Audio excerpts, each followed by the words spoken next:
श्री शेषशैलसुनिकेतन दिव्यमूर्ते नारायणाच्युत हरे नलिनायताक्ष लीलाकटाक्ष परिरक्षित सर्वलोक श्री वेंकटेश मम देहि करावलंबम्। श्री भूसमेत श्री वेंकटेश्वर स्वामी नमः। ఈ ఖరగ్పూర్ ప్రాంతానికి నేను రావాలని సుమారు 6 ఏళ్లుగా క్రీస్తులో ఉన్న 2019లో అందరూ పిలిచారు. సరే 2020లో అవకాశం కుదురుతుందా అనుకుంటే అప్పుడు కోవిడ్ ప్రభావం వల్ల ప్రయాణం ఆగిపోయింది. మళ్ళీ తర్వాత నుంచి ప్రయత్నిస్తున్నారు కానీ ఇప్పటికి సాధ్యమైంది. ఖరగ్పూర్ ప్రాంతానికి రావడం నాకు చాలా ఆనందం కలిగిస్తున్నది. ఎందుకంటే నాకు తెలిసి ఖరగ్పూర్కి చాలా గొప్ప ప్రశస్తి ఉంది. ఇందాక అందరూ చాలా చక్కటి చరిత్రను కూడా తెలియజేశారు. దీని యొక్క ప్రత్యేకత అయితే 1934 ప్రాంతాల్లో ఒక మహానుభావులు ఇక్కడికి విచ్చేశారు. మీకు రమణ మహర్షి తెలుసు కదా చాలా మందికి.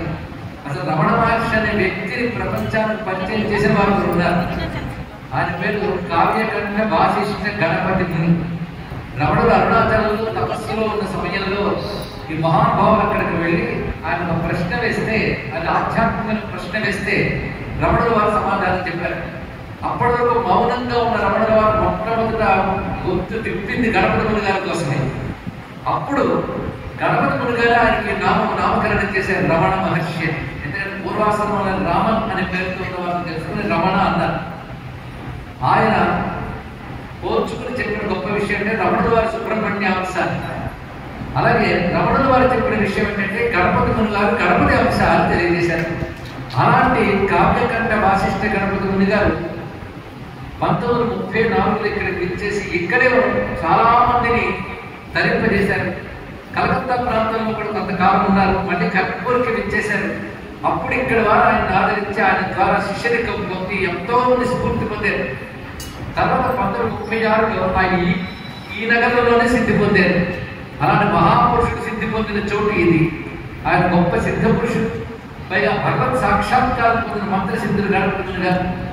మనకి తక్కువ తెలుసు కానీ తమిళులకు చాలా బాగా తెలుసు ఆయన గురించి. ఆయన సంస్కృతంలో అపారమైన వాంగ్మయాన్ని అందించారు. వ్యాస కాళిదాసు తర్వాత సంస్కృతంలో అంత రచన చేసిన మహానుభావుడు ఆయన. అంత సంస్కృతంలో రచన చేసిన ఆయన తెలుగు వారు కావడం మన ఇంకా భాగ్యం. అలాంటి మహానుభావుడితో అనుబంధం ఉన్నటువంటి ఊరి ఇలాంటి ఊళ్ళో చాలా కాలం నుంచి అంటే స్వతంత్రం రాకపోవడం నుంచే ఇక్కడ తెలుగు వారు ఎక్కువ సంఖ్యలో ఉండడం, తెలుగు కుటుంబాలు తెలియడం ఇవి జరుగుతున్నాయి. అప్పటి నుంచి ఇప్పటి వరకు తరతరాలుగా ఈ ప్రాంతాన్ని అడ్డుపెట్టకుండా తెలుగు వారు అందరూ కూడా అభినందనీయులు. ఎన్నో మంచి పనులు చేస్తున్నారు ఇక్కడ. ఇలాంటి చోటుకు వచ్చి ఇక్కడ వెంకటేశ్వర స్వామిని దర్శించి మీ అందరితో 3 రోజుల పాటు మంచి విషయాలు చెప్పుకుందామని సంకల్పించుకోవడం జరిగింది. ఇది ఒక పరిచయ సభ.